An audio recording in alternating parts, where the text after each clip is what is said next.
Here's what we need to spend a lot of time on, probably the most of the rest of the time, and that's on units 7 and 8, 9 and 10. 7 and 8, 13 questions, 9 and 10, 13 questions.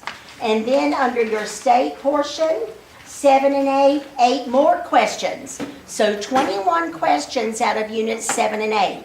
And then you've got 16 questions out of 9 and 10. So that feels to me like we really need to make sure we're good on that.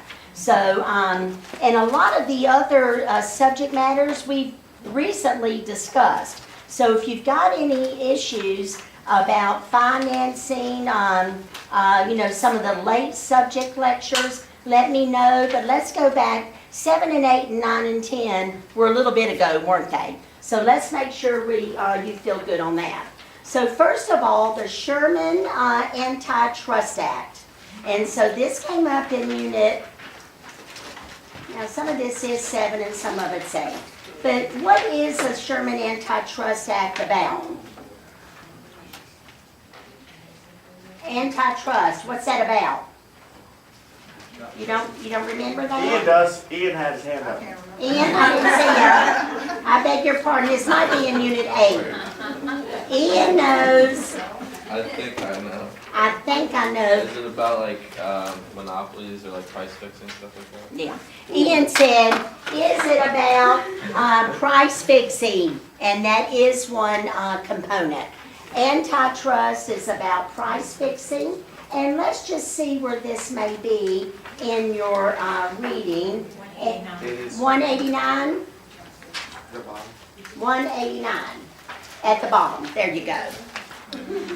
So antitrust laws, everybody, you're going to be asked about it, and a couple of things about it would be price fixing, like commission rates. Another thing would be boycotting, and another thing would be group market allocation. You know, if one real estate firm says, we want to have all in Northwest, and your firm, you say all in Northeast, that would be against the antitrust, the Sherman Antitrust Act.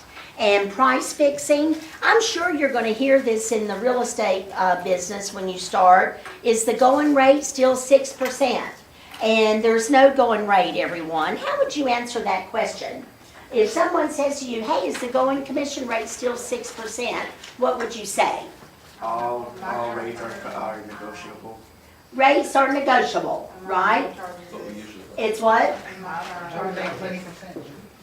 And you could say, my firm charges 6%, but there's not a going rate. Can't your real estate company say, guys, we need you to get this amount of commission? They can tell you that. We just don't want to have it pre-printed on any kind of forms. Because if it's already been pre-printed, you know, you went to the printer and got your listing agreements all nice and neat, and the commission's already pre-printed in there as if it's contractual already. That wouldn't be good. But the commission is negotiable, but your firm can say, no, this is what we want. When we say it's negotiable, we just means it's not fixed. But your firm can say, Andrew, you're looking surprised. You're looking... In general, does a firm say, well, you could go down to 5% or go up to 6%? In other words, do they say just 6%? In other words, can they do that? Oh, sure. Sure. Your company is going to, guys, your company is going to need a minimum amount of commission. Does that make sense? To keep the lights on, keep the staff there. They're going to need a certain amount of commission. And yes, they'll give you some leeway, probably after you're a broker. When you're on provisional broker status, you know,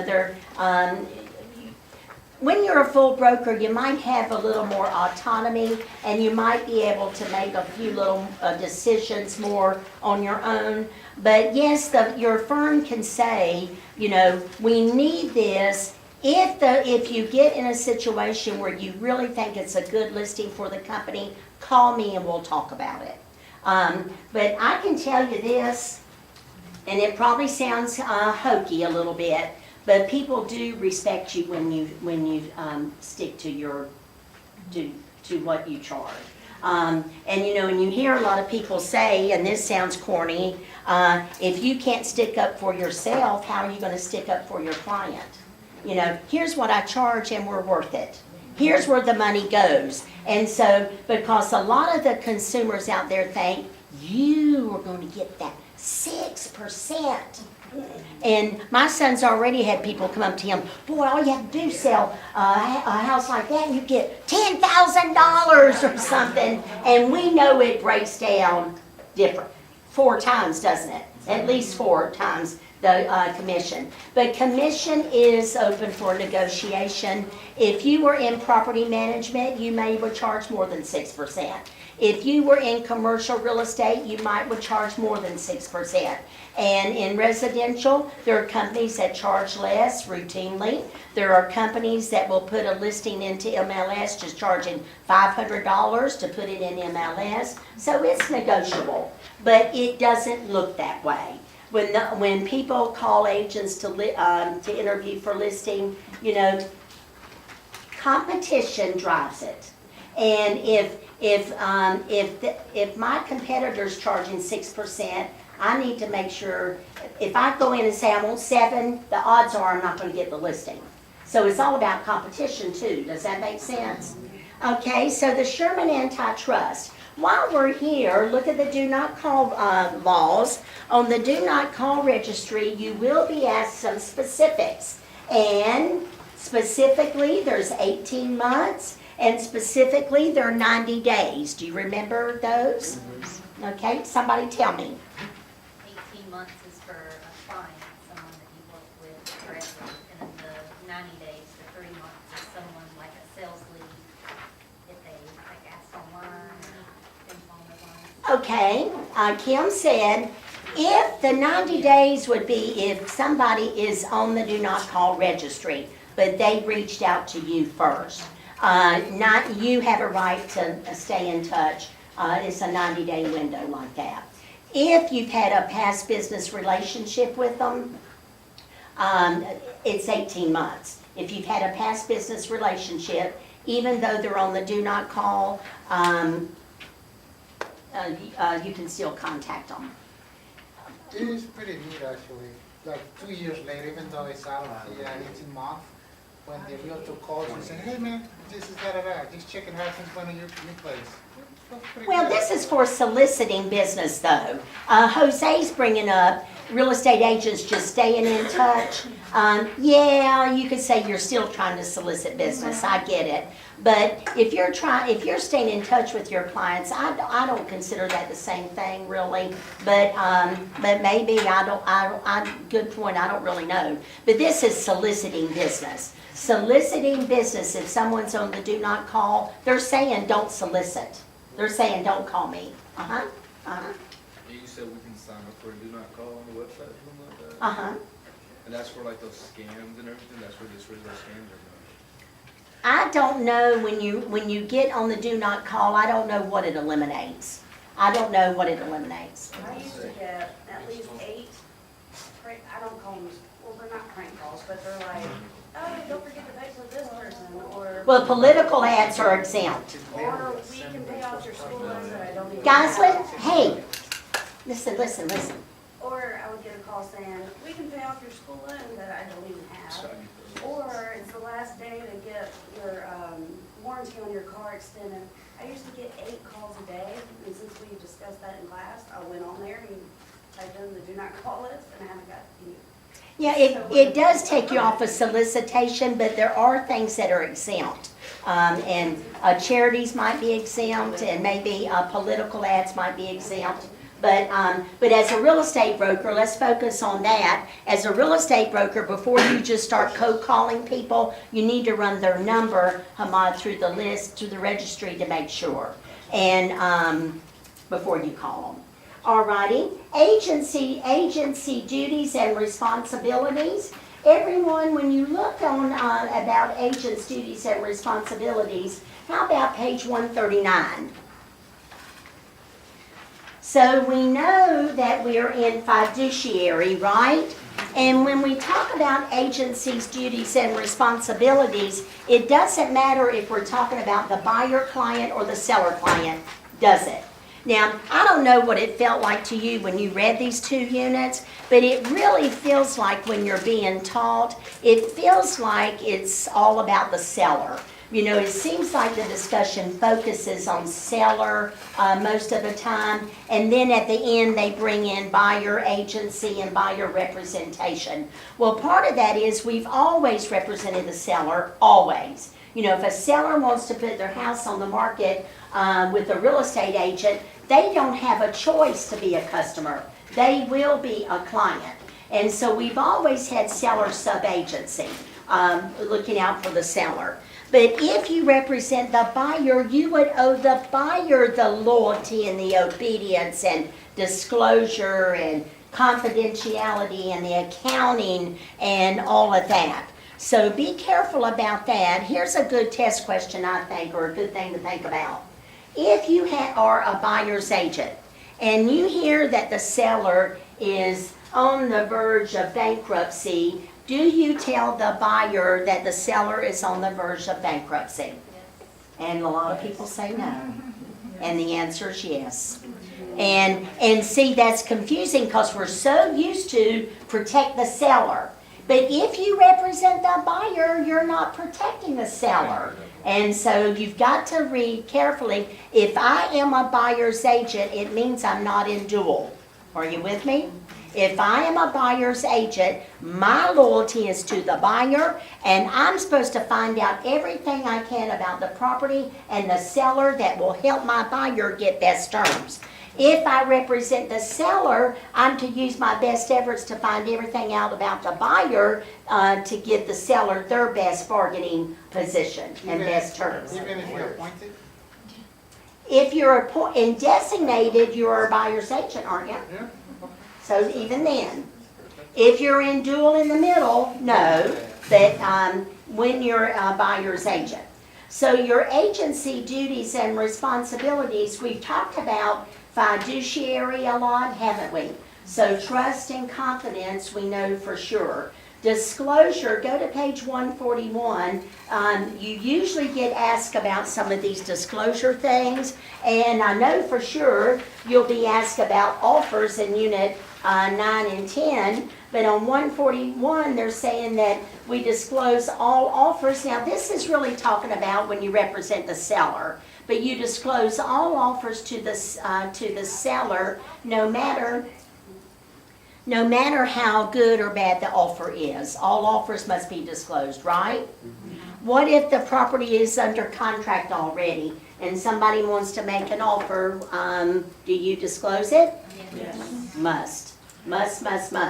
And generally speaking, you get questions about multiple offers, and they're all presented at the same time. No particular order. Present them to the seller and let the seller ask questions and choose which one they want to work with.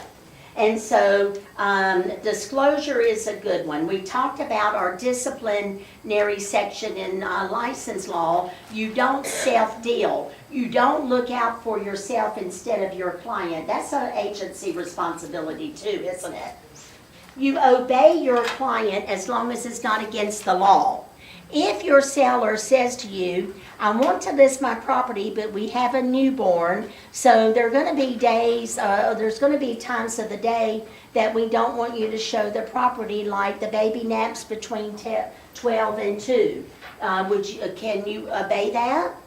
Yes. Absolutely. Now here's what's going to happen. I can guarantee it. Everybody and their brother wants to see the house between 12 and 2. That's the way it's going to work. And then if it happens, you'll say to the seller, because don't you owe it to them, seller, it's looking like this. Is there any way we can work around it? Is there any way? Maybe show the house, accept that room, and tiptoe by there. You know, and is there any way, because we're losing customers or clients, right? So you obey. If the seller says, I don't want you showing this property to any men, can't obey it. Can't obey it. And look with me on page 142. We learned about our material facts must be disclosed. Now, everyone, they're bringing this up. Even if you have a client, and the material fact disclosure could harm that client, you still have to disclose it. For example, not harm the client, harm their bargaining position. For example, if you know the roof leaks and the seller doesn't have the money to repair it, seller, we have to disclose it. And that could harm or lessen the negotiating capabilities of the seller, but you have to disclose it. And so if the seller said, don't tell, you cannot obey that, can you? The accounting part, we talked about commingling and the funds like earnest money deposit and those sorts of things yesterday. Do you have any questions about that? All good? Is earnest money deposit a requirement to make a contract valid? No. Why do we want earnest money deposit?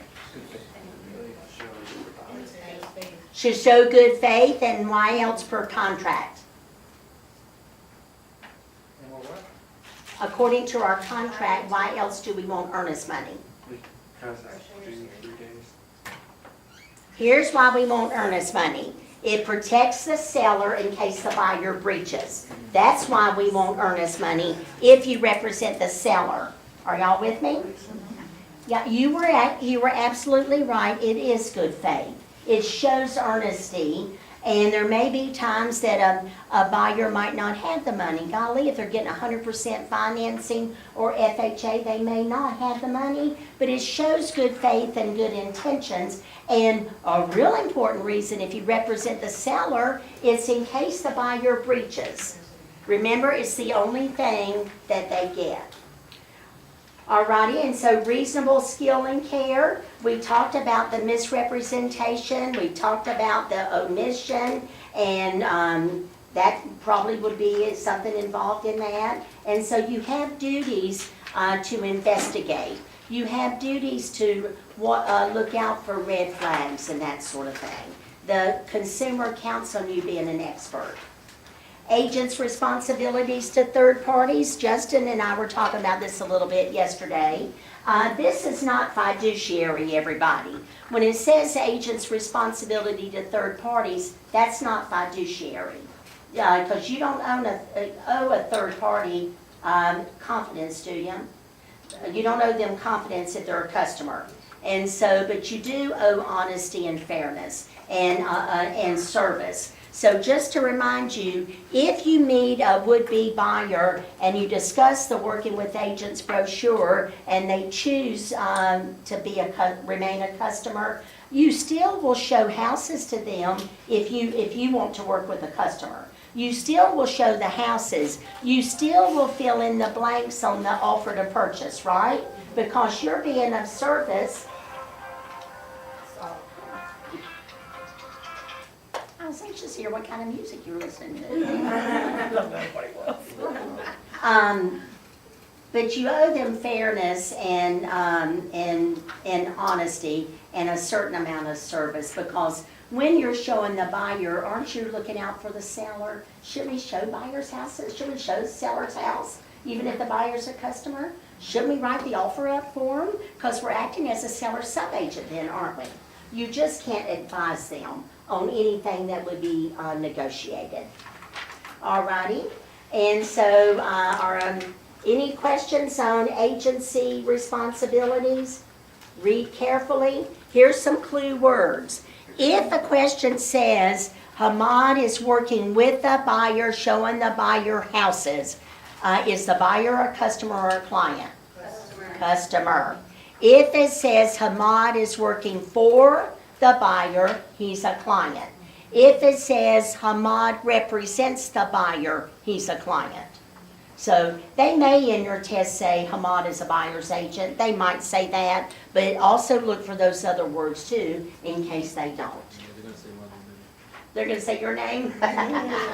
What about your middle name? He doesn't have a middle name. All right. Agency contracts. We've talked about that a little tiny bit, but let's remind ourselves about agency contracts again. As a reminder, we said any agency with the owner of the property would be in writing at the beginning. It's a must, isn't it? So a listing agreement would have to be in writing at the beginning. A property management agreement would too. Now, in this case, the agency contracts, they might be asking you about open listing, exclusive listing, or the exclusive right to sell. They could be asking about the buyer agency agreement, exclusive one, or the non-exclusive one. But we know that buyer agency can be verbal at the beginning as long as it's reduced in writing before the offer, right? Alrighty, so what is the open listing agreement? Is it exclusive? Is it an exclusive listing agreement? No. It's open, which means it's non-exclusive. The seller chooses multiple firms to list their property, so they are in agency, and they also say, I'm going to put a for sale by owner sign in the yard.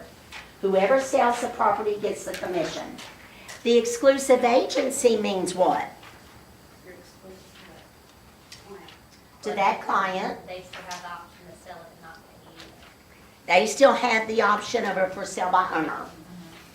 So we've had a couple of quiz questions. Which listing agreement is the one that real estate agents prefer? And that would be the exclusive right to sell, isn't it? Because you've got all rights. If you go back and look over your listing agreement, there's a section there that says, there are a couple of numbers that says, no matter who sells the property during this time frame, we get paid.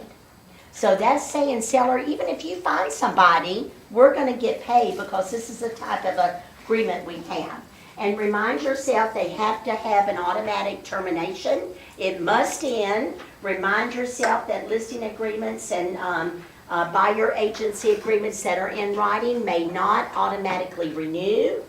But there is an agency agreement that renews, and which one's that? Which agency agreement automatically renews unless somebody gives notice? Not a lease. Property management. Property management. Sorry.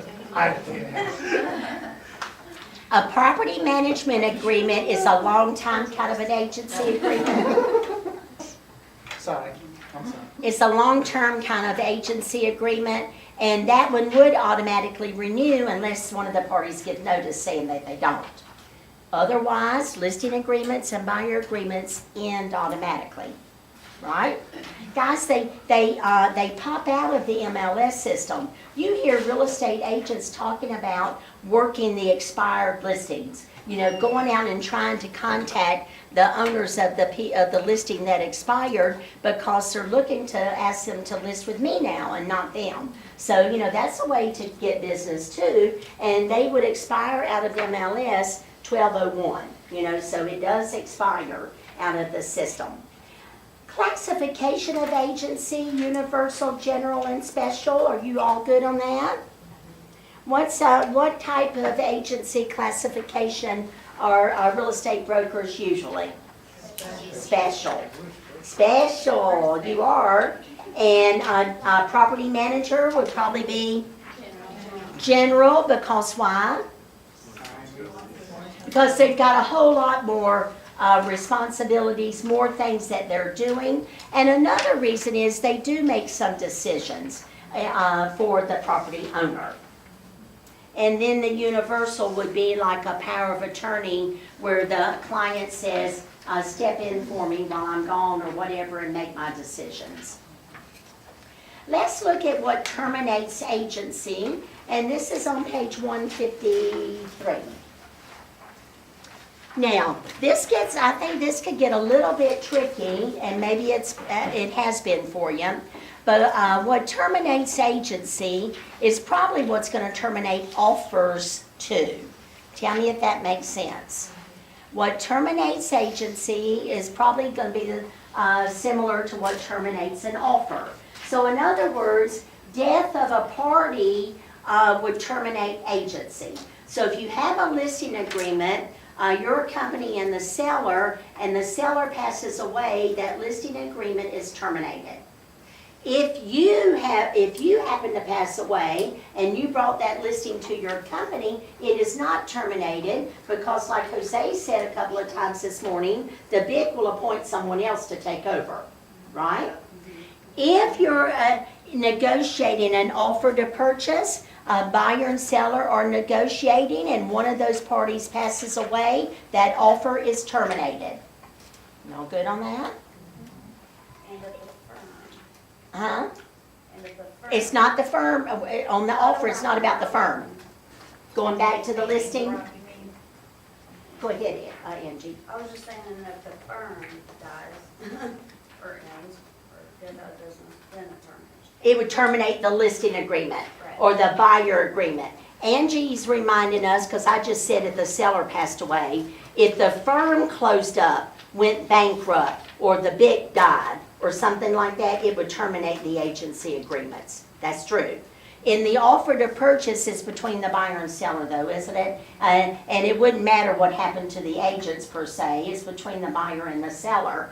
But remember this, once the buyer and seller are in a contract, death of a party does not terminate the contract.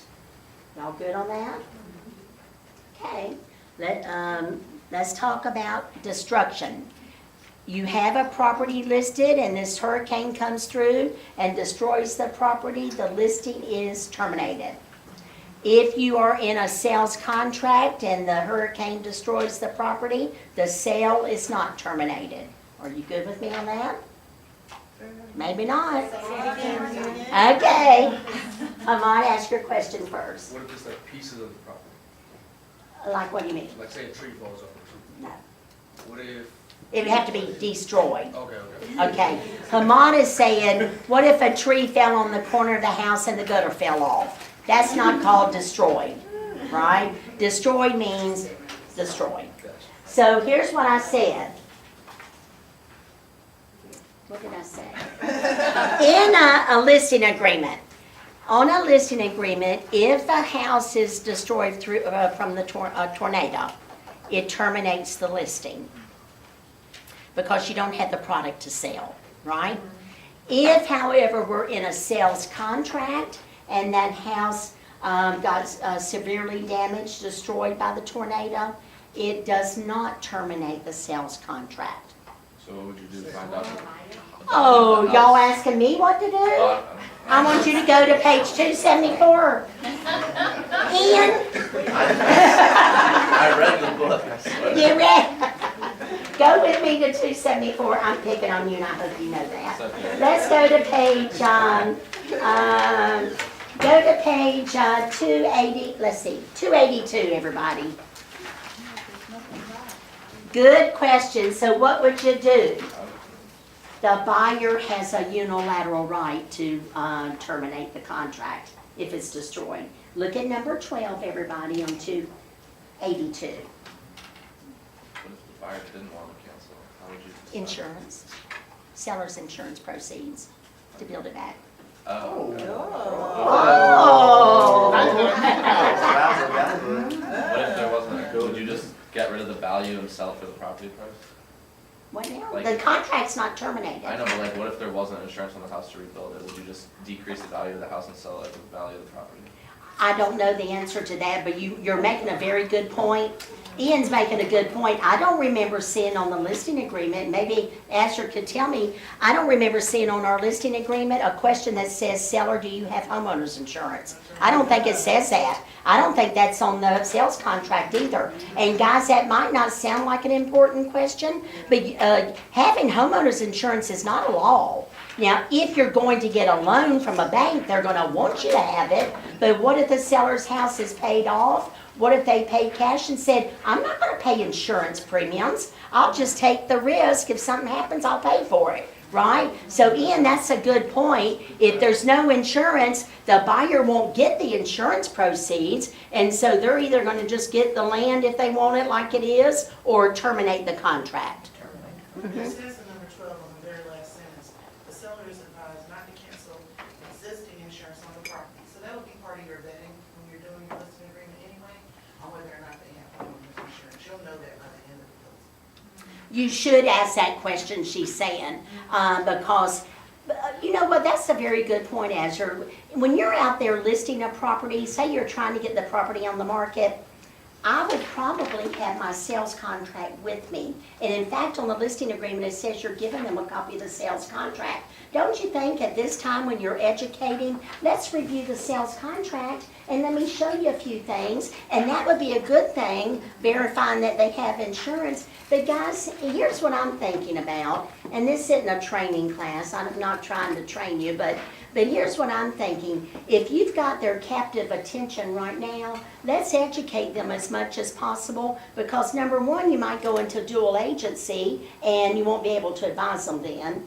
But number two, when an offer comes in, emotions begin. And if we've already explained this 13-page offer to the seller, then maybe it'll be easier to make a presentation when it does happen.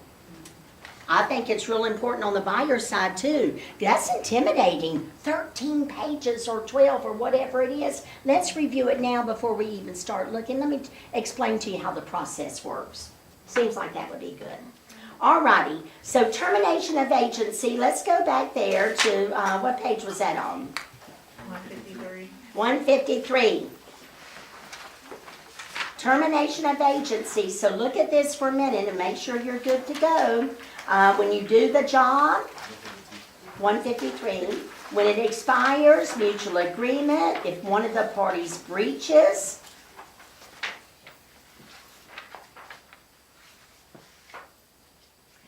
now, if you got a test question and it said, which of the following terminates a listing agreement?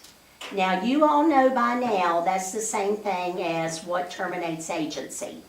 Same question, isn't it? Let me prove it to you. They're just asking you in a different way, but it's the same question, and I want to show you what I'm talking about here. I don't have that page number right at the top of my...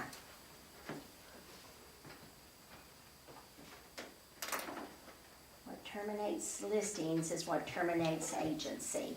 Well, it would be in Unit 8, everybody. And it says what terminates listings, and... Page, you're looking for the list that Yeah. matches? Uh-huh. I think that's page 228. 228. Thank you, Ashley. 228. There you go. Thank you. I was looking on the right-hand side. So if you look on to 28, you see termination of listings. And if you hold your place and look at termination of agency, my point is, a question could say, which of the following terminates agency? But a question also could say, which of the following terminates a listing agreement? And it's the same thing as what I'm trying to say. Are y'all clear on that? Okay. I'm not trying to make it more complicated than it is, but I just wanted to make sure. Creation of agency. Does it make sense to you that agency must be created at first substantial contact when you go over this? Does it make sense to you? Why does it make sense? Creation of agency? You got to create agency. If you meet a buyer and first substantial happens because you want to show the property and you talk about this, you've got to create agency. Does that make sense? Yeah. Did I say I have to create it with that buyer? I didn't say that, did I? So I got to establish agency. Maybe create's confusing, but I have to establish agency. Either I'm going to work for you, I'm going to work for the seller. That has to be established. And the creation of it, though, is probably more about the contracts and that sort of thing. And oral agency and getting it in writing. Listing agreement types, we talked about. Listing agreement provisions. So why don't we go to the listing agreement, everyone? So that tells me maybe you ought to take a few minutes and read over the listing agreement. And by the way, page 192. By the way, the information that you put on a listing agreement will be different than the information you put into MLS. Some of the information will overlap, but some of the information won't. For example, my point is you need to know the difference between MLS and a listing agreement. The information that you gather for MLS the information that you need for a listing agreement. For example, to put a listing into the multiple listing service, don't we put in square footage usually, and we measure the rooms, don't we? Do we put that on our listing agreement? No. The listing agreement is an employment contract. We put the dates, we put the price, and we establish our agency and all that. The MLS is a data profile information data bank. So you're putting in the address and, legal description and what's personal property and some of the same things that you talk about in the listing agreement. But the MLS information is more about information that you're trying to market the property to the consumer. Room sizes, tax value, things like that. So if you're not sure about that, I would make sure that I read over my listing agreement, and in this Unit 8, they too talk about information that's needed for MLS. And so this would be maybe on page 210 where it starts, information needed for MLS. And then on 217, they're talking about the listing agreement forms. So I think it would probably be good just to take a few minutes and read over the listing agreement, just to get an idea of what kind of information is in there. And we've talked about material fact, misrepresentation, and omission. If we go to the questions that are under the state section, the Working with Real Estate Agents brochure, you've got 2 questions on it. And so let's talk about it. Working with Real Estate Agents brochure, who wrote this? The Real Estate Commission. Can you change the words? No. Can you change the way this looks? Yes, you can change the way it looks. For example, well, let me tell you what I mean. That was a kind of a loaded question. What I mean is a lot of real estate agents just download it and have it attached with their paperwork just on paper. Or I've never seen this, but golly, I think this is a pretty good idea. I would have my company logo in colors. You can do that. You can take it to a printer and have your colors. You just can't change the words because it's written by the Real Estate Commission. This does cost something. I think they're like 25 cents a piece. So a lot of brokers say, I'm not going to spend the money unless I have to. And so they just download it on black and white paper. Personally, if I met somebody new, I would like a slick brochure because it doesn't look intimidating to me. And it's got curly-Q purple houses and stuff. And I just don't think that looks intimidating. But you don't have to use this format, this brochure here. It can be downloaded. And so we know no later than first substantial. We know that if you're talking to the prospect and you ask them to sign the panel, that they don't have to. You know that, right? If they say, I'm not signing it, what can you do? Right, that they refused and you sign it. Now, here's just a little something I'm thinking about. If the Real Estate Commission came by your office to just do some random checks and they looked through some of the company files and all they saw were panels that said prospect refused to sign, that's a huge red flag. Aren't y'all talking about it? You mean everybody you meet won't sign this? What, something's wrong, right? And so, but yes, some people won't sign anything, but golly, maybe this is a far out statement, but if they won't sign a brochure, how are you going to get them to sign by your agency? If they don't sign a brochure, how are you going to get them to sign an offer to purchase? I get it, this is the first thing, and it's kind of like we're breaking the ice and they'll be afraid to sign, but we know that this has to the panel has to be kept in our records for at least 3 years, right? And so, does this create agency? No. No, good job. This starts the discussion of it, and then you talk about if you're meeting a seller, you bring out the listing agreement. If you're meeting with the buyer, you bring out the forms to talk about buyer agency. First, substantial contact. If you're at an open house, who was asking a couple of people of Renee, if you're at an open house, do you have to talk about the Working with Agents brochure with everybody that comes in? The answer is no. I can just visualize standing at the door. Take a number, I'll be right with you. And because the commission doesn't say hand it to them. The commission says review it with them. You know, once you become a real estate agent, you'll see, and you get used to doing things right.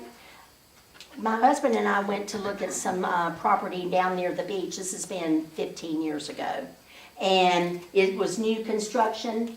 And we went in, and the receptionist said, your agent's tied up right now. He'll be out, but I'm going to put you in the conference room, and here, read this. And I'm going, wow.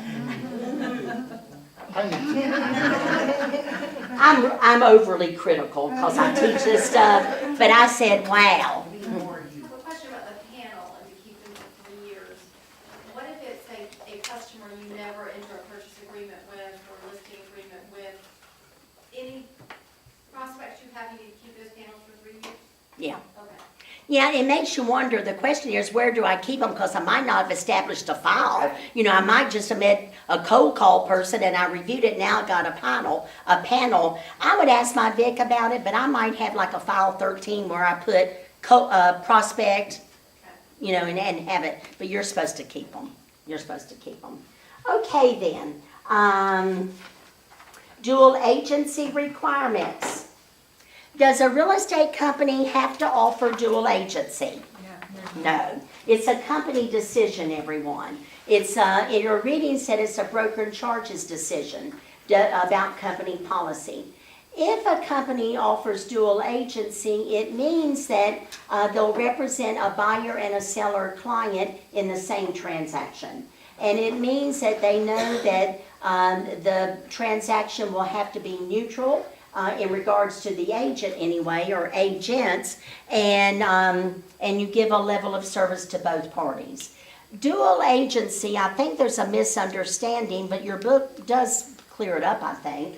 I think there's a misunderstanding when we talk about dual agency. A lot of people, even agents in the field, say, no, I don't practice it. And I want to say, what do you mean you don't practice it? It's sort of not up to you in a way, but what do you mean? And here's what they're thinking. I don't sell my own listing to a buyer client is what they're thinking. That is one example of dual agency, but dual agency is one firm, isn't it? Two clients, and there could be one a sub-agent in the middle, or there could be two sub-agents. It's not really about the you and me. It's about one firm, two clients, and one transaction in-house, right? And so make sure you're good about that, because I think people get confused and say, it's me selling my own listing. Yeah, it would be you selling your own listing if the buyer's a client, but that's not the only time it's called dual agency. Dual agency has to be with informed written consent too. We talked about that yesterday, didn't we? All righty. Does anybody have any questions about dual agency? Can a BIC and a PB be in dual agency? I knew you'd say no. Answer's yes. Can't be indesignated. I knew I'd trick you. But be careful when you read, because you could see questions like that. If it is straight dual agency, golly, we're neutral. The BIC can help the PB to we're trying to make the transaction happen. If they say dual designated, the answer is no. They cannot be against each other in dual designated. Everybody good? Portia, are you good? Are you sure? Yeah. Okay, good. I was just watching you a minute. Designated dual would be I kept hearing a couple of you say the BIC appoints someone. I know it says that literally in your book, but if I went out and brought a listing to the company, I probably established a relationship with the seller of some sort, and they chose me to be their listing agent, right? Yes, you're listing with my company, but they really picked me. Are y'all with me? They think they listed with me. Right? And let's say Cameron finds a buyer client, he's out prospecting, they want Cameron to work for him. Yes, the contract is with the company, but they want Cameron. If we end up going into dual designated, it does not make sense that we would have to be replaced, does it? We wouldn't have to be replaced unless I was a PB and he was a BIC. Or unless I knew something about his client that could harm that client if we went into dual designated. So when they say the BIC appoints someone to be designated for the buyer and designated for the seller, it's as if you were pre-appointed. Because don't you think your client's going to say, well, why should I get somebody new just because it's going into designated? Are y'all following me? I mean, it would be a natural thing that would happen unless there's a reason you need to step out. And that's when the BIC would come in and reappoint somebody. Does it make sense to you? Okay. Because I think in the reading it sounds literally like you're out, you're in. And it's not like that.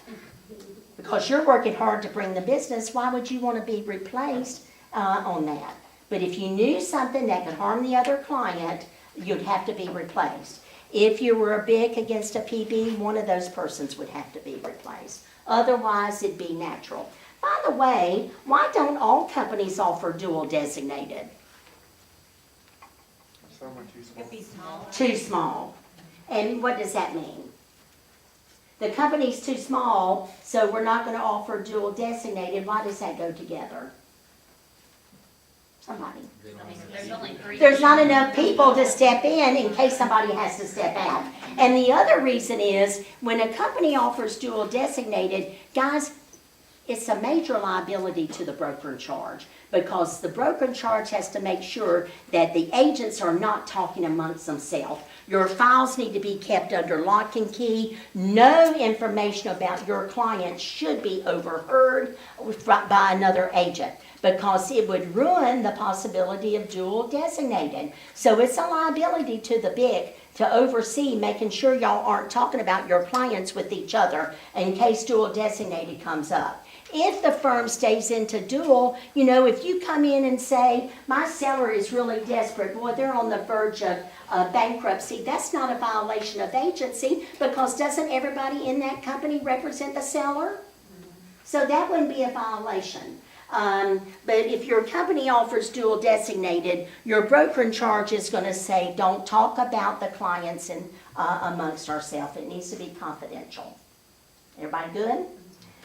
You got another question about material facts? Let's talk about brokers' compensation and disclosure. We didn't talk about that yesterday, but it is in your Appendix A, and it's about bonuses. If you read your Appendix A, any monies that you are being offered, like a bonus, would need to be timely disclosed to your client. Disclose to your client before they make a decision. For example, if the selling agent, and that's the person who brings the buyer, if the selling agent is offered $5,000 bonus on top of their commission if they sell this house, don't you think the buyer ought to know it? It's a rule. The commission says the buyer needs, whoever, the client needs to be informed in a timely manner. Timely manner would be before they made an offer, but I would think timely would be as soon as you know, too. Guys, think about it. This happened, I don't know if Yasmin told you this, but this happened some years ago in Charlotte. There was a builder developer that was, as an incentive, offering agents $10,000 bonus on top of their commission if they sell one of the new development houses. And back then, it's been years ago. Back then, we didn't have to disclose it. That's between the agent and the seller, and it was just an extra incentive. And then the newspaper got a hold of it when everybody was reading the paper still, and it was negative. Real estate agents are greedy. They get all this commission and they're getting this and they don't even tell the buyer. So the commission paid attention because they're there to protect the public. And the commission says, at the very least, we're not going to tell you what you can make, but at the very least it needs to be disclosed. And it needs to be disclosed in writing if you're collecting any monies over and above what you told the client that you're charging them or that you're going to make. So think about it. If I was a buyer and the agent told me they were making $10,000 bonus over and above their commission, here's what's going through my mind. I'm probably paying that because I'm paying the house price, and that's probably padded with $10,000. And, or you might say, hey, that's great, but I want to use some of it to negotiate down the price. That's feasible. Or how about share it with me? Guys, that's legal. A party to the transaction can share in the compensation. So you could give part of that bonus to the buyer if you wanted to. There's nothing illegal about it. That's not paying a referral fee. That's not illegal because they are a participant to the transaction. Think about it. Real estate agents who sell houses to their children, they give them their commitment. There's nothing wrong with that because they are a party to the transaction, right? You can do that. But so that bonus, that disclosure would have to be made in writing in a timely manner. Cameron, your boss man argued me on that for fun. We were funning over it.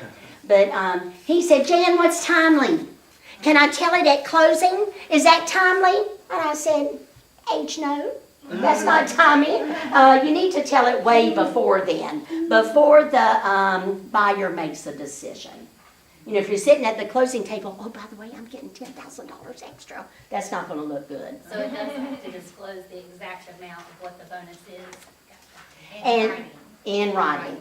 And there's a form, I think the form's even in your book. And the thing about it is, a lot of, it was trendy in the past, I don't know what's going on now, but it was trendy in the past that developers would give trips, they would give prizes, they would give shopping sprees, but the value of that would have to be disclosed. Are they still give those things? I don't know. Oh, that's right, you're not into it. I'm not into it. Not so much. They send out emails now, if the house is given, if the neighborhood's given an incentive, then they have a customer relationship management program that'll notify people that they've been calling or dealing with, and it'll just be an email, and you, because if you switch up how you are showing houses all of a sudden to your client, you wanna go over to the Mondale side, and then if they're on the Phillips Avenue side, they're gonna wanna know, well, why all of a sudden are we not on this side? Mm-hmm. Yeah, because you know what? You so excited, because you won't be able to control the fact either, that people are gonna get some money. That's a very good point. I had a lot of, we do this a lot, I mean, $500 to $50,000 to the selling agents. And the really wonderful agents would just sign that right over, it would go into contract, sales price minus that $1,000 bonus. It's a nice little thing. Where they give it to their client. Yeah. Yeah, a lot of agents will do that.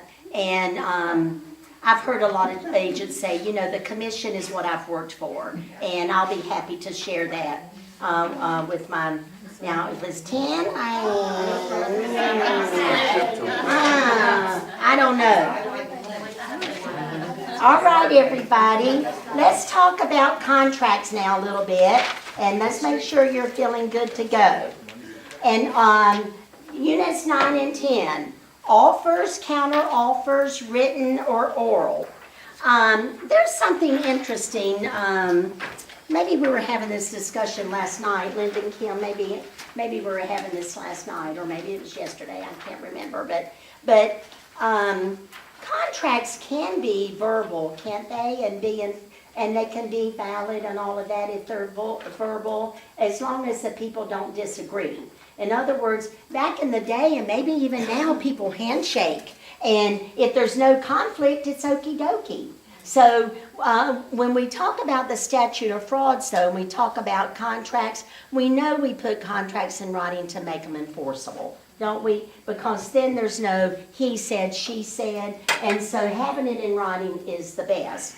But an offer, you all remember, if you see the terminology offer, it's not a contract. So offer doesn't mean the same as contract. Remember, the offer comes first, the acceptance comes next, which means signing, no change, and then the communication is last over to the other side in order for that offer to be turned into a contract. Guys, you have a handful of questions about that. When did the offer turn into a contract? Is there a contract? Which one is a contract? So it will be more scenario, and so if I were you, I think drawing that line down the middle, who's on whose team, I think that will literally help you determine if this has turned into a contract. So in other words, if you get a question and it says, the seller accepted the offer, is that a contract? That's an incommunicated. Until it's been communicated. Good. So make sure you're good on that. What is a counter offer? Rejection, a change in the terms of the original. So if it's a change, it's a rejection. And it, I was gonna say the first offer is no longer. Yeah, the original offer, Angie's reminding us, good point. The original offer, if it's changed, that original offer is gone. And so you could have a scenario question about that, and the seller counters the offer, and then they're waiting around, and the buyer, they don't hear nothing back, and they're waiting around, they're going, oh shoot, I should have taken that original offer, right? Well, it could have said something else. But I should have taken that original offer, call their agent and say, we want to take the original offer, and the agent's going to say, no, it's rejected, it's gone. And so we need to, you know what, that's important in real life for you all. You're learning things that you're going to be using later. That's important when an offer is presented to the seller and they say, I don't want to close on the 25th, I want to close on the 30th. Seller, is it worth rejecting this offer over that? Because if you change anything, it's a rejection. That's a good question, I mean, statement, because I presented an offer one time and they rejected it for $500. Within that time, I spoke to somebody and they woke me up saying, why do you want to buy a house there? Why don't you just buy here, you live there, you work here? I'm like, you're right.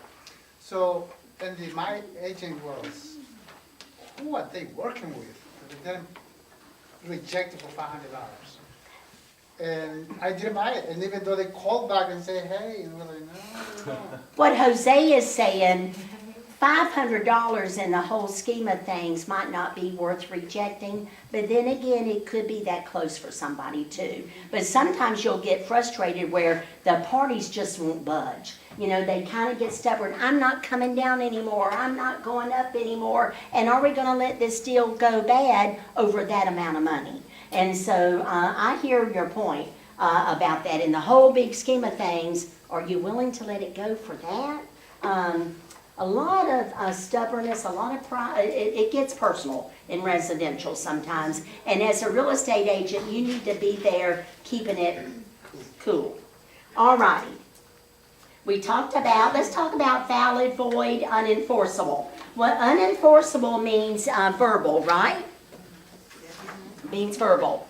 What makes a contract void? It's illegal to begin with. Illegal, so think about those 4 essential elements, right?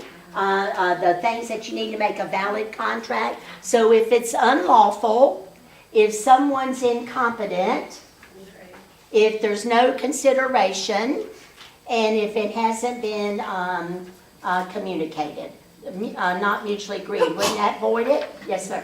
So would it be void if, so say, it takes 1 to buy, 2 to sell, if the spouse won't sign the contract, or like if a real estate agent goes goes into agency with a seller, and then, like, I know that the agent won't get their commission, is it because it's a void? The question, because we might have had that on one of the test questions, if the seller, if one of the spouses doesn't sign, you don't have a contract, so I guess you could say it's void, because you don't have the mutual agreement. Because it does take 2 to sell. So even at the beginning, if you know that someone owns their property just in their own name, but they're married, you really need to get all signatures from the start. Because the spouse has spousal interest in the property, don't they? And if they don't sign, you don't have mutual agreement. You don't have mutual agreement. Void, remember we had a couple of questions. If someone was declared incompetent, if someone was declared insane or judged, where it comes to the court, well then we know the contract's void. If you get a question and it talks about someone being intoxicated and they call the next day, is that void or is that voidable? Voidable. So voidable means it could be avoided or they could stay in. Void means just by the nature of it, it doesn't meet the essential elements. Everybody good? Alrighty then. So we've talked about the essential elements. We talked about multiple offer presentation. I talked to you about the sales contract on page 274. You really need to read over because you might have a couple of questions about provisions. So let's look at a couple that are really good to pay attention to. On 274, at the bottom, what if you get a test question and it says that the buyer made an offer and wrote an earnest money deposit check and that check bounced? What is the seller, what can the seller do? Is the contract void? No. One day or something. Okay, let's read it.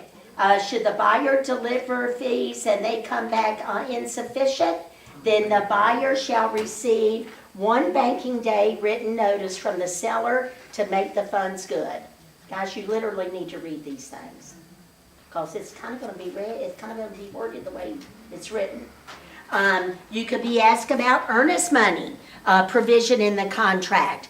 If the buyer breaches, what's the seller's remedy? And we know it's only earnest money, don't we? It even brings up what happens with disputed funds. That's a provision in the contract. When is the effective date of a contract, and when is that? What's the effective date of contract? The day that it's communicated. The day it's been communicated. It's the day it ripened into a contract. Closing, when is closing? That comes directly from the contract, everybody. So when it says you've got questions about provisions in the contract, some of the things we've been talking about today already are in here. Does the seller have to extend the due diligence period if the buyer asks? No. Is due diligence fee required? No. Who's it made out to if the check is written? Seller. Good. So we've talked a bunch about it. We talked about the assessments. Libba told us about the confirmed and the pending. And so we've really talked about, most of what's in there now. Remedies for breach of contract. Well, the remedies is brought up in unit 10. And the remedies, tell me off the top of your head. Remedies in case of breach of contract. Liquidated damages, and what kind of damage is that? Earnest money would be the example. Guys, liquidated damages is money, isn't it? So that would be a remedy. What would be another remedy? Are y'all follow me on what remedy means? Recourse. Maybe that's in unit 9. Did anybody find it? It's on page 266.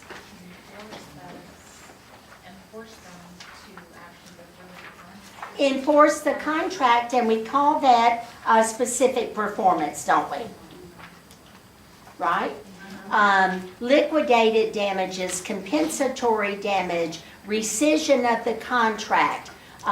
There are lots of remedies. If you get a question that just says, which of the following is a remedy for a breach of contract, they're asking about this. If they go specifically and say, according to the offer to purchase form 2T, what are the seller's remedies for breach of contract? It's only earnest money. Is everybody seeing the difference in the question?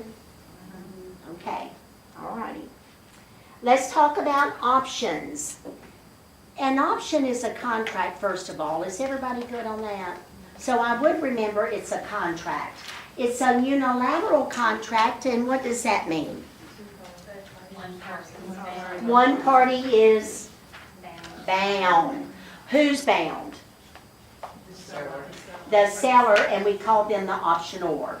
So unilateral contracts means one party is bound. So that means the would-be buyer, the may-be buyer, the optionee is not bound.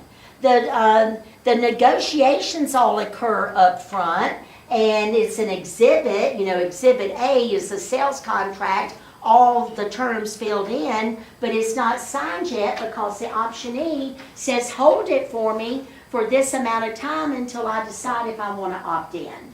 And generally speaking, there's option fee, and option fee, is that go into trust account? No. No. Why not? Paid to the seller. Paid to the seller.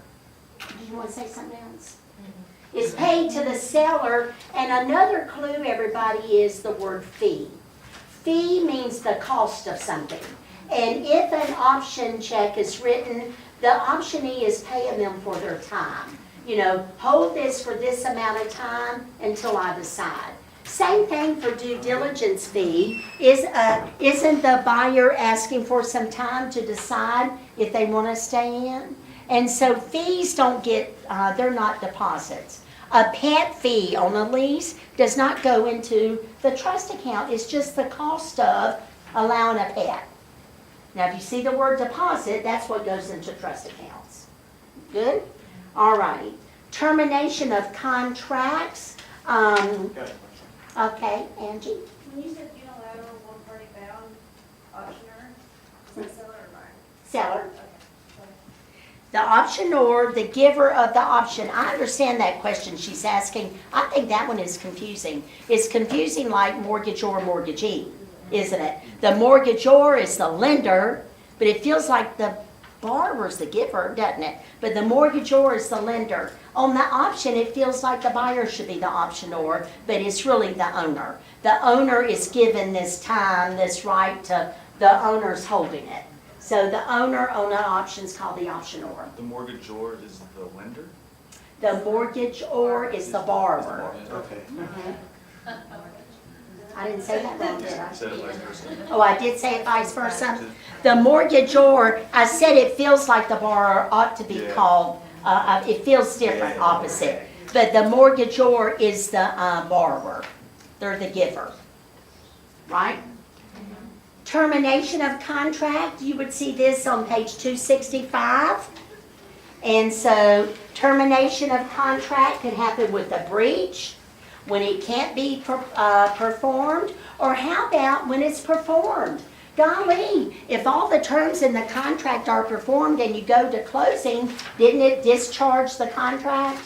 I think that we think the word discharge and terminate is negative. I think that's where our thinking goes, but it could be a positive. It closed out, it's discharged. It's over. Any questions on that? Look at your outline. It says you've got 5 questions on scenarios on did this offer turn into a contract?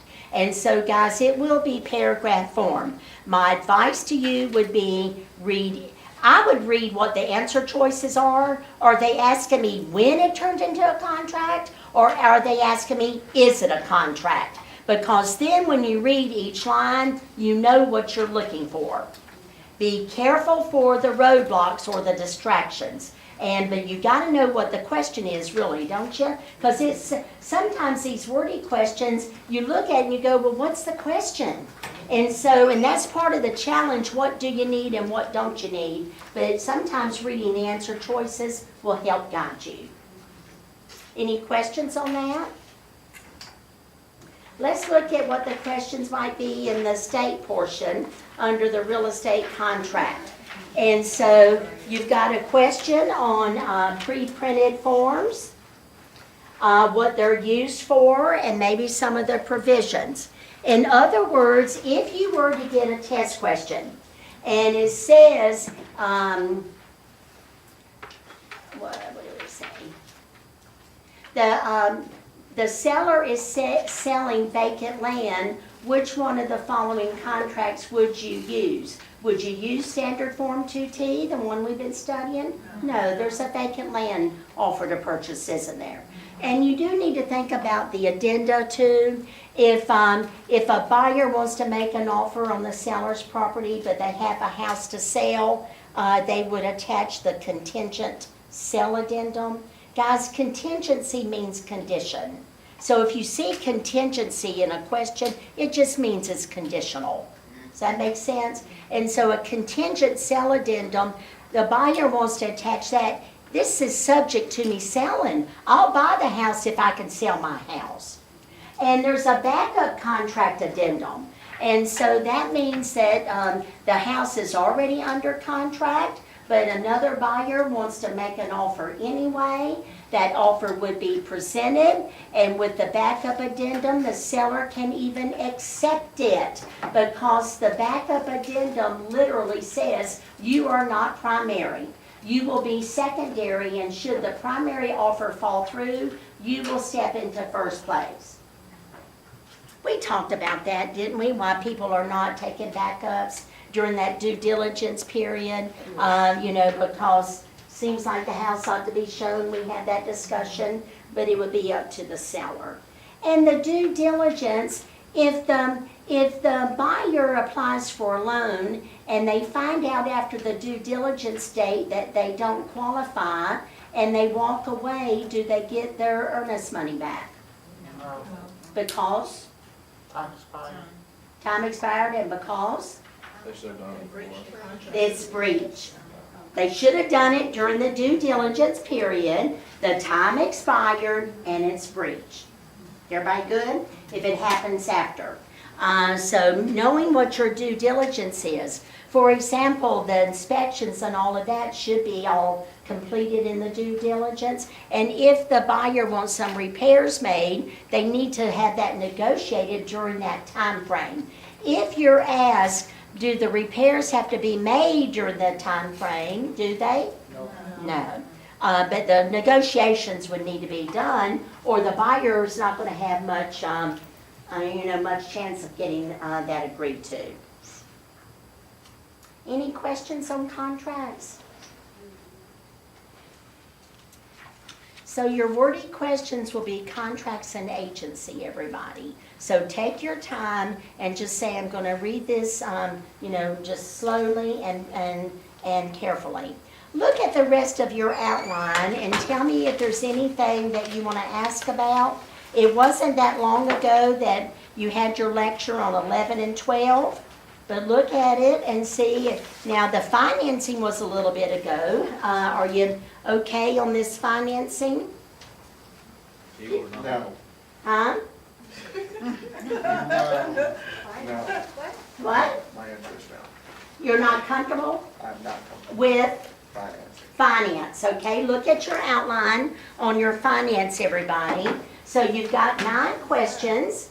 One question is about discount points. So a question could be, what is a discount point? And what is it? 1% of the loan. All right, I'm not liking that answer because I want to be real critical, like I'm a test. Is interest paid up front on the loan? Thank you. You told me how to calculate it. I said, what is it? So what is discount points? It's interest paid in advance. And interest paid is prepaid interest. How do you calculate it? You said, Sonia, or Renee said, 1% of the loan amount. If you're asked, well, paying that discount point, who does it benefit? The bank.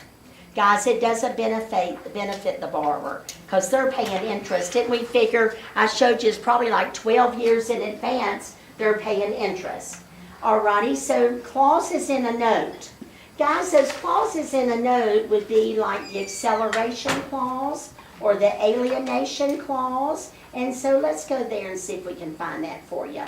And that's on page 409.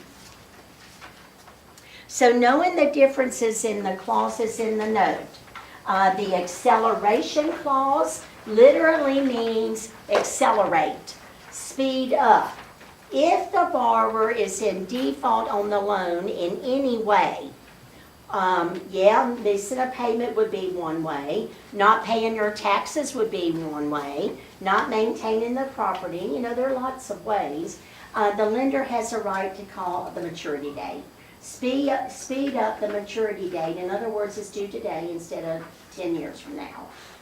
The alienation clause, now you learned alienation, that term in Unit 5. What does alienation mean? Transfer. So alienation clause in a note means if you transfer this loan to someone else without our permission, we will call it due on sale. So the alienation clause and the due on sale clause are the same. I would remember that.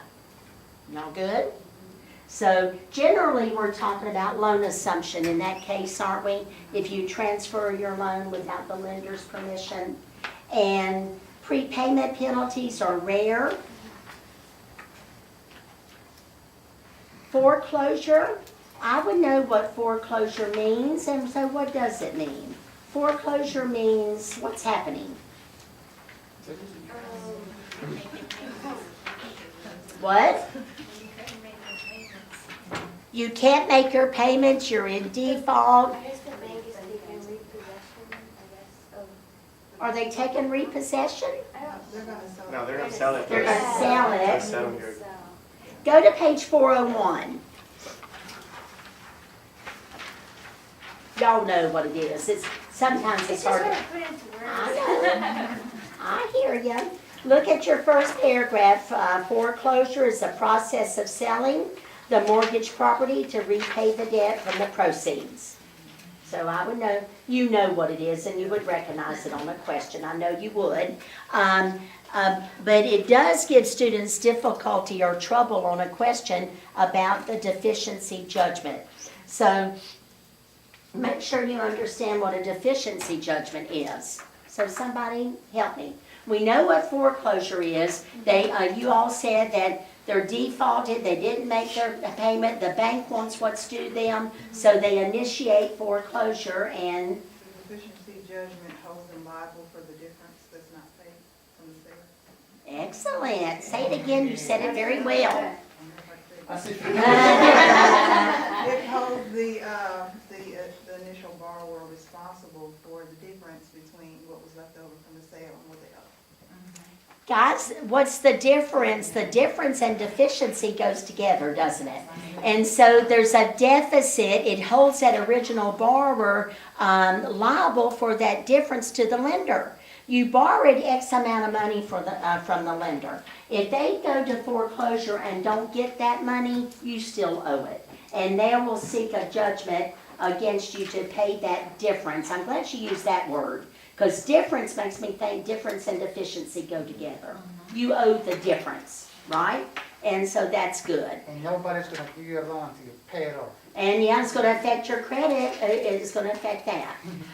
What about a short sale? Now, we know by now that if you go out to meet a seller to talk to them about listing the property, you're gonna ask them about are they current on their payments, etc. Guys, that's all on the listing agreement.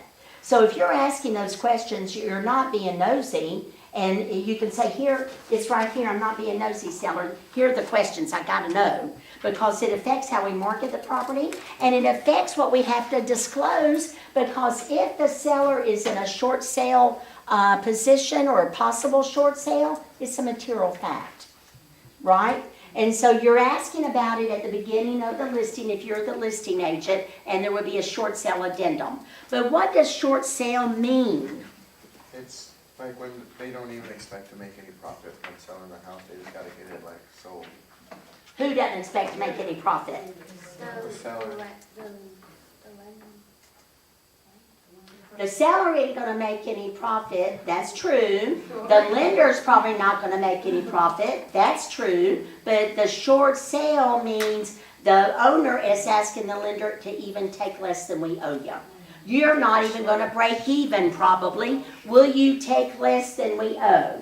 So it has to be approved by the owner's lender. So you do have to have lien holder approval. Pretty sure we were talking about this, but why would somebody even say yes to that? We talked about what? Like, I'm pretty sure we discussed this in class, but why would someone say, yeah, yeah, we can do a short sale? Why would a lender say yeah? Because going to foreclosure costs the bank way more money. Oh, okay. So foreclosure, Mom said, why would a lender take a shortage? It's kind of like, why would you discount your commission rate? Because something's better than nothing to nothing, right? And so short sale would be less expensive to the lender. Foreclosures average $40,000 foreclosure. And then if the lender can't sell it and they have to take the ownership of the property back, then they gotta market it, and I mean, it's something they don't want to do. So short sale, hey, if they take a shortage, they're writing that off anyway, aren't they? And so it's a way, it really came about as a way to help those people in dire straits to get out of the property too, instead of a foreclosure being on their record. Now, short sales do taint your credit score some, probably not as bad as foreclosure, but it's gonna affect it. Alrighty, loan types, the main three would be conventional, FHA, and VA loans. Oftentimes, they love to ask about which one of those loans is insured loans. FHA, who insures it? No, not private, on FHA. Sorry. HUD. HUD insures FHA, yes, sir? Real quick, can I backtrack to Unit 11? Unit 11? Real quick, can I ask about non-freehold estate? Okay. Non-freehold estate, Hamad's asking. Non-freehold is leasehold. And let me show you a really good chart for you to go look at, because those are words we don't use very much. But it would be, That's like my most confusing term. yeah, most confusing, non-freehold. And if you go to, actually it's in Unit 11.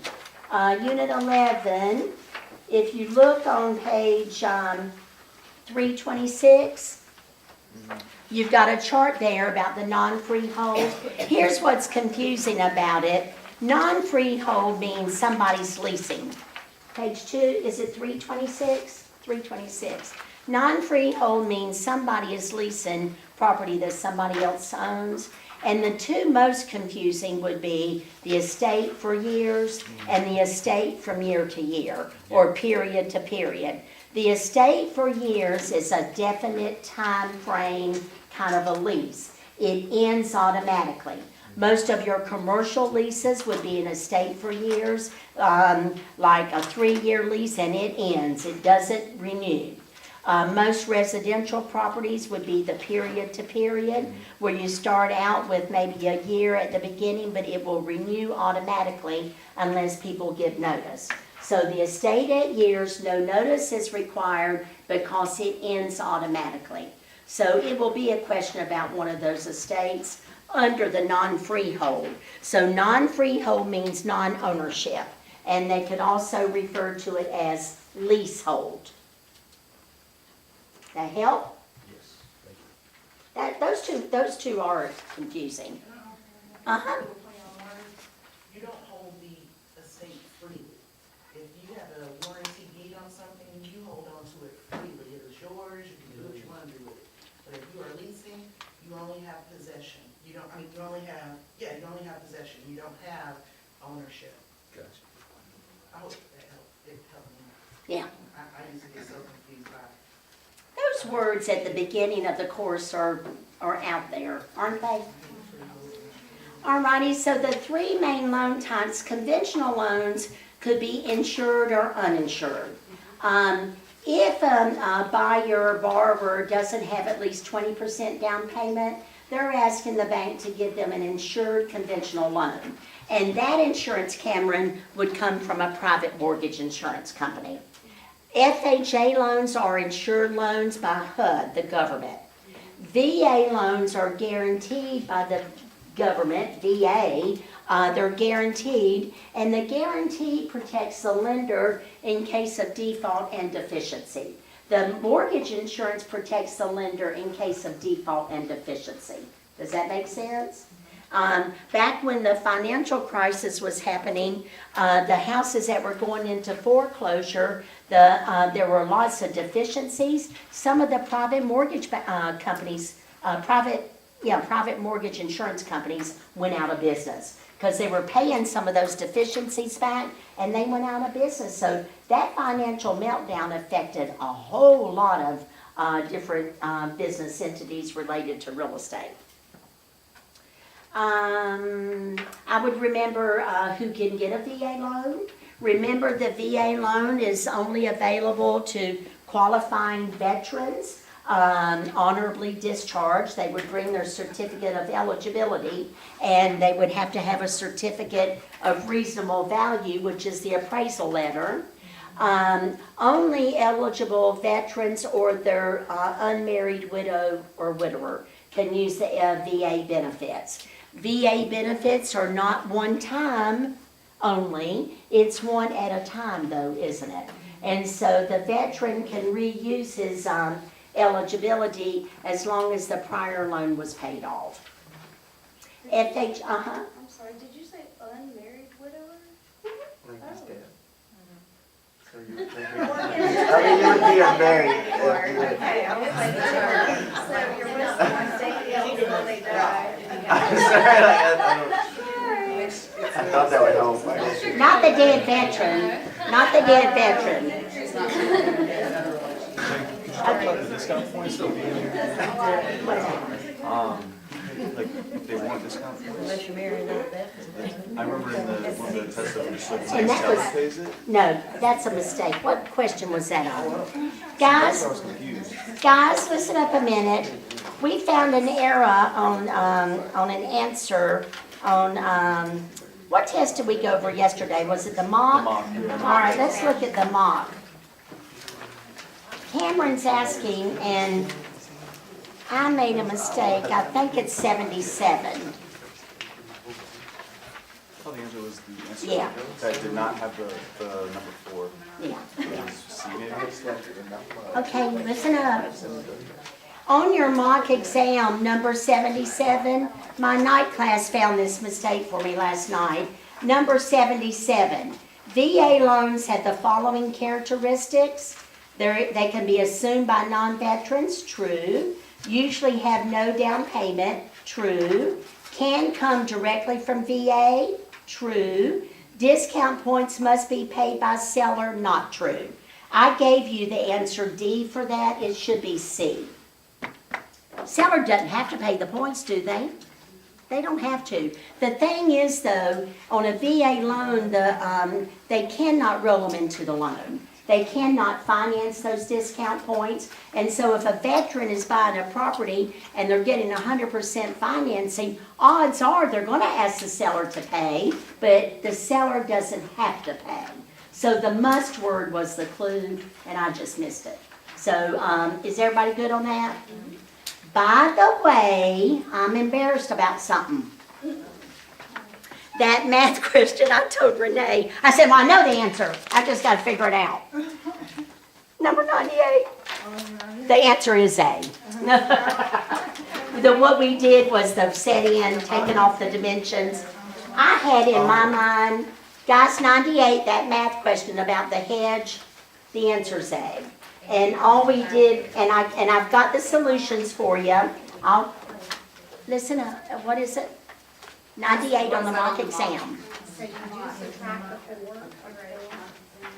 When the whole time we were talking about that, I was visualizing another question. I sketched it out, and it was another question about laying a concrete sidewalk in cubic feet, and I was just confused. But, and I've got the solutions here I'll give you guys for that math, but it is A.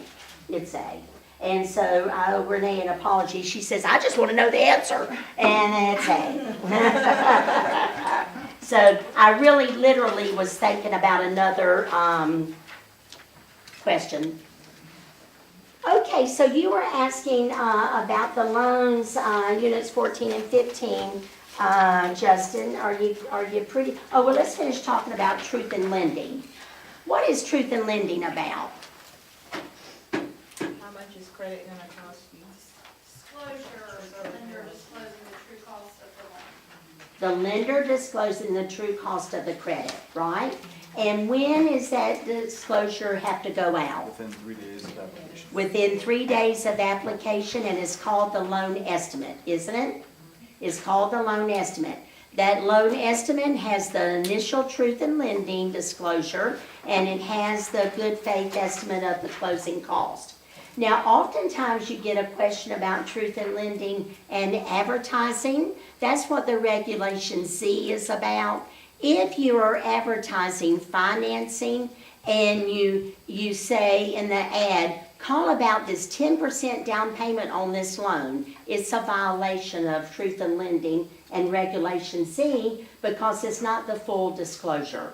If someone's advertising credit terms in regard to loans, they have to give all of the terms. It has to be disclosed as if it was a truth in lending statement, sort of like. So you can't, when you're advertising financing, it would be better to say low down payment or low interest rate or competitive interest rate. No terms unless you want to put all terms, which would include the APR. I want you to be careful about this because I can imagine how we can get tripped up, because I do too. If you get a test question and it says the property manager is advertising rent is $600 a month, is this a violation of truth in lending? No. It's not lending. But I can see if you get a question thrown out like that, your mind might be thinking it's a term though, and but truth in lending is about financing terms. So all financing terms have to be disclosed. And if you get a question about truth in lending and this loan estimate, and they ask you who is responsible for this disclosure, who would it be? The lender. The lender, everybody, is responsible under TRID. That truth in lending, RESPA, integrated disclosure, didn't that come up in your reading? It's a lender's responsibility to disclose. And then loan fraud. What do you think the biggest loan fraud, what do you think the biggest example of loan fraud is? Trying to obtain a loan by false representation, and generally it's about income, where people lie about their income. They're lying about, and it almost makes you wonder how can they get away with it. Well, if you're lying about it and you get caught, that's misrepresentation or fraud, isn't it? But generally, they want a higher loan than what they can qualify for. So they're fudging on some of their numbers. Guys, even loan fraud is something like, yes, this is a gift letter from my mama, and no, I don't have to pay it back. Wink, wink. Mama, I'll pay you after. Don't tell nobody. That's loan fraud. What? Oh, it wasn't about this. I was gonna ask a question Okay, go about, ahead. I don't wanna backtrack again, but, I wanted to ask about the days again for the timeshare. Isn't that the 555? Mhm. Okay. And what's the 10? The 10 days, Hamad's asking about timeshares. We said the timeshare is the rule of 5. You're buying 5 separate periods over at least 5 years. So that's a big clue. The next 5 is a 5-day rescission. The next 5 is added to that 5-day rescission, which gives you 10 days that developer cannot use any monies. That's what the 10 days in timeshare is. And that's the only 10 days that we're gonna. No, there's another 10 days in license law that if you have a name change, you need to notify the But commission. in terms of like the, The timeshare, property and yes. stuff like that. Yes. And then the last 5 is $500. If the timeshare developer violates any license law, any timeshare law, anything like that, they can be fined $500 per violation. Gotcha. Thank you. Can the real estate broker be fined? Can the real estate broker who works at a timeshare be fined? Real estate commission doesn't fine licensees. The only person they will fine if someone violates is a timeshare developer, and it really is an unlicensed timeshare developer, but your reading might just say timeshare developer. Okay, anything else?